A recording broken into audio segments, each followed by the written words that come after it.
Battery চালিত autorickshaw বন্ধের প্রতিবাদে আজও রাজধানীর কয়েকটি সড়কে অবস্থান নিয়েছেন চালকরা। সোমবার সকালে রামপুরা বাজার এলাকায় অবস্থান নেয় অটোরিকশা চালকরা। প্রায় 1 ঘন্টা রাস্তা আটকে রাখে তারা। এতে সড়কের দুই পাশে কয়েক কিলোমিটারের দীর্ঘ যানজট তৈরি হয়। পরে পুলিশ ঘটনাস্থলে এসে চালকদের বুঝিয়ে রাস্তা থেকে সরিয়ে দেয়। এরপর স্বাভাবিক হয় যান চলাচল। পুলিশ জানায়, সড়কে বিশৃঙ্খলা তৈরি হওয়ায় অটোরিকশাগুলোকে ধীরে ধীরে মূল সড়ক থেকে সরিয়ে নেওয়া হচ্ছে, তবে পুরোপুরি বন্ধ হচ্ছে না। গতকাল মিরপুরের বিক্ষোভের ঘটনার জের ধরে রামপুরায় জড়ো হয় চালকরা।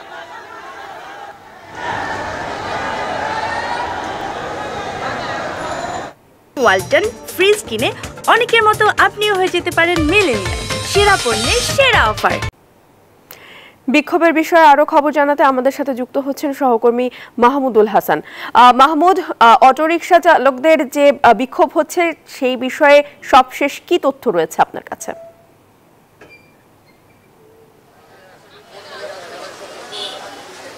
প্রিয়াঙ্কা, আপনাকে ধন্যবাদ। অবৈধ ব্যাটারি চালিত যে রিক্সাগুলো রাজধানী জুড়ে চলে সেগুলো হঠাৎ বন্ধ করে দেওয়ার যে সরকারি সিদ্ধান্ত, সেই সিদ্ধান্তের প্রতিবাদে কিন্তু এর সঙ্গে জীবন জীবিকা জড়িত যাদের, তারা কিন্তু মাঠে নেমেছেন।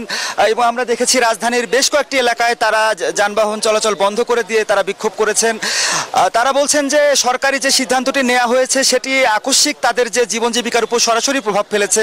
এই রিক্সাগুলো চালিয়ে তারা যে জীবিকা নির্বাহ করেন সেখানে কিন্তু মানুষ এক ধরনের হতাশাই ব্যক্ত করছেন। একজনের সাথে কথা বলতে চাই। আপনার দাবি কি নিয়ে রাস্তায় দাঁড়িয়েছেন? আমার দাবি হলো যে আমি অল্প কদিন হয়েছে অটো রিক্সা কিনছি 80,000 টাকা দিয়া। এই অটো রিক্সা দিয়া আমার ফ্যামিলি চলে। আমার ফ্যামিলিতে 6টা মানুষ, আমার বাবা মা, আমার বাচ্চারা আছে।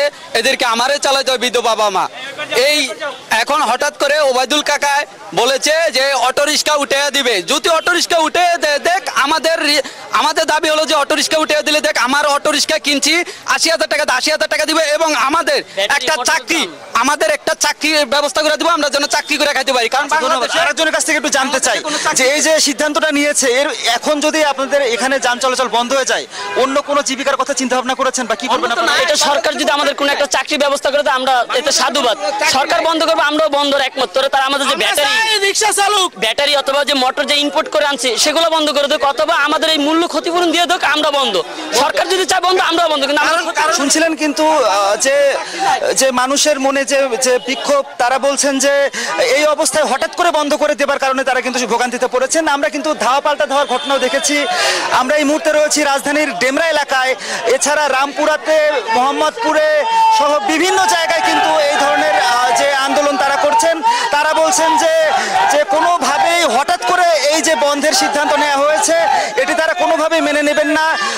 অসংখ্য মানুষের জীবন জীবিকার সঙ্গে জড়িত, তাদের বিকল্প কর্মসংস্থানের ব্যবস্থা না করে সরকার যদি এই সিদ্ধান্তের বাস্তবায়ন করে, সেই ক্ষেত্রে কিন্তু তারা যতদিন পর্যন্ত এই সিদ্ধান্তের পরিবর্তন না হয় ততদিন তারা কিন্তু মাঠে আন্দোলন চালিয়ে যাওয়ার কথা বলেছেন। এবং এর ফলে যেটি সমস্যা হয়েছে, আমরা রাজধানীর বিভিন্ন এলাকায় দেখেছি, সেখানে কিন্তু মারাত্মক যানজটের সৃষ্টি হয়েছে। মানুষের ভোগান্তি, অফিসগামী মানুষ, হাসপাতালের রোগী সবাই সমস্যার মধ্যে পড়ছেন। তো সার্বিকভাবে এই বিষয়ের একটি সমস্যার সমাধান হবে এমনটাই কিন্তু আশা করছেন সাধারণ যাত্রী এবং এই যে আন্দোলনকারী যারা রয়েছেন। প্রিয়াঙ্কা। মাহমুদ, ধন্যবাদ আপনাকে।